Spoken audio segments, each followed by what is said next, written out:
ধন্যবাদ বান্ধৱীসকল। ইমান সময়ে মোৰ কাৰণে অপেক্ষা কৰি থকাৰ কাৰণে পুনৰবাৰ আপোনালোকক ধন্যবাদ জনাইছোঁ। আৰু অসম ৰাজ্যিক অংগনবাড়ী কৰ্মী সহায়িকাৰ পৰা আপোনালোকক সংগ্ৰামী অভিনন্দন জনাইছোঁ।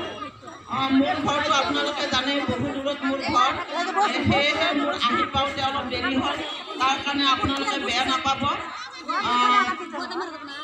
গোটেই ফেব্ৰুৱাৰী 1 তাৰিখৰ পৰা আজিলৈকে মই এদিনো ঘৰত থাকিব পৰা নাই। মোৰ আচল মাতটো নোহোৱা হৈছে।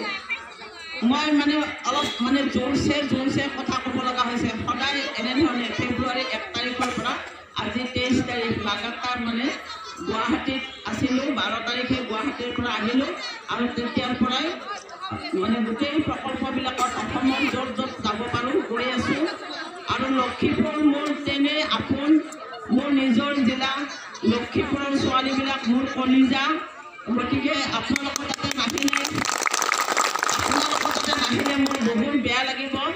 সেইটো কাৰণত মই ভাবা নাছিলোঁ যে আজি মোৰ প্ৰজেক্টত মই যাব নোৱাৰিম। মই মোৰ নিজৰ প্ৰজেক্টতো সময় দিব নোৱাৰিলোঁ। যিয়ে হওক, মোৰ প্ৰজেক্টত সুদক্ষ নেত্ৰী মই 4জনীমান গঢ়াইছোঁ। আশা ৰাখিছোঁ আপোনালোকৰ সকলোৱে নেত্ৰী হওক আৰু আমাৰ সংগঠনটো সবল কৰক। আপোনালোকে নিশ্চয় গম পাইছে যে যোৱা অক্টোবৰ মাহত আমি আন্দোলন কৰিছিলোঁ, হয়নে বান্ধৱীসকল? আমাৰ আন্দোলনত তিষ্ঠিব নোৱাৰি সেই সময়ৰ সঞ্চালক মাননীয় বিভাসমণিদেৱে আমাক চিঠিৰে মাতিলে, আমাৰ মোবাইলত হোৱাটছআপত চিঠি দিলে যে তোমালোকে আহা, আলোচনা আছে। এই চিঠিখন 12 অক্টোবৰত দিছিলে আৰু সঞ্চালকৰ প্ৰতি সন্মান জনাই আমি 12 তাৰিখৰ পৰা সাময়িকভাৱে আমাৰ আন্দোলনটো স্থগিত ৰাখি পেলাই 19 তাৰিখে তেওঁ মাতিছিলে। আমি 19 তাৰিখে সঞ্চালকৰ লগত আলোচনাত বহিলোঁ আৰু সেই আলোচনাতে কৰ্মীৰ বাবে 12,000 টকা, মিনি কেন্দ্ৰৰ কৰ্মীৰ কাৰণে 10,000 টকা আৰু সহায়িকাৰ কাৰণে 7,000 টকা ধাৰ্য কৰি পেলাই দিছপুৰত প্ৰপ'জেলটো পঠিয়াই দিলে। আৰু আমাক ক'লে যে জয়মতী, পাৰিলে তোমালোকে এবাৰ মুখ্যমন্ত্ৰীক লগ কৰাৰ চেষ্টা কৰা।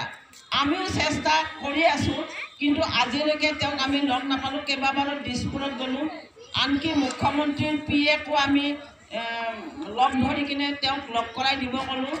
আৰু 12 জানুৱাৰী তাৰিখে আমি মুখ্যমন্ত্ৰীক এখন চিঠিও দিলোঁ যে ছাৰ, আপুনি অলপ সময়ৰ কাৰণে হ'লেও আমাক লগ দিয়ক, আমাক সাক্ষাৎ দিয়ক।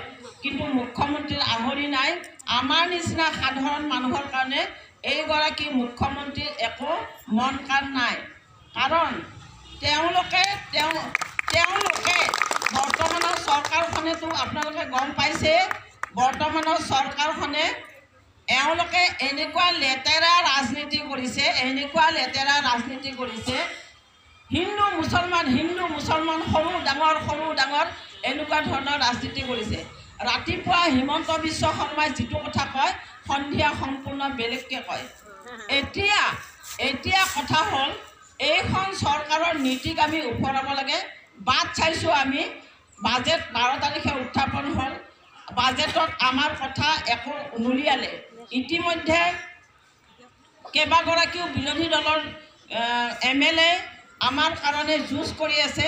আমি বাহিৰত যুদ্ধ কৰি আছোঁ। সাৰা অসমত শদিয়াৰ পৰা ধুবুৰীলৈ, ডিমা হাছাওৰ পৰা কাৰ্বি আংলংলৈ আমি বাহিৰত যুদ্ধ কৰি আছোঁ। আৰু বিধানসভাৰ মজিয়াতো প্ৰবল যুদ্ধ হৈ আছে আমাৰ মাননীৰ কাৰণে। যোৱাকালিলৈকে বহুকেইজন, অখিল গগৈ প্ৰমুখ্যে বহুকেইজন বিধায়কে আমাৰ কাৰণে লাগি আছে। এতিয়ালৈকে অজন্তা বাইদেৱে বুলি কোৱা নাই। তাৰ ৰিম'টটো হিমন্ত বিশ্ব শৰ্মাই ঘূৰোৱা নাই। সেইটো কাৰণে অজন্তা বাইদেউ সময় হোৱা নাই, সাহস হোৱা নাই। এইখন মন্ত্ৰীসভাৰ প্ৰতিগৰাকী মন্ত্ৰিত্বৰ মই ভাবোঁ, মোৰ ব্যক্তিগত কথা, একো ভেলু নাই। কাৰণ তেওঁলোকৰ ঘোষণাবিলাক মুখ্যমন্ত্ৰীয়ে কৰে। এতিয়া শিক্ষামন্ত্ৰীৰ কিবা এটা কথা ক'ব লগা হ'লে প্ৰেছ মিট দি পেলাই মুখ্যমন্ত্ৰীয়ে কয়। স্বাস্থ্যমন্ত্ৰীৰ কিবা এটা ক'ব লগা হ'লে প্ৰেছ মিট দি পেলাই মুখ্যমন্ত্ৰীয়ে কয়, সমাজ কল্যাণ বিভাগৰ মন্ত্ৰীয়ে কিবা এটা ক'ব লগা হ'লে মুখ্যমন্ত্ৰীয়ে কয়। তাৰ মানে কি ৰিম'টটো তেওঁৰ হাতত থাকে, বাকীবিলাক বান্দৰৰ দৰে নচানচি কৰে। গতিকে এইখন চৰকাৰক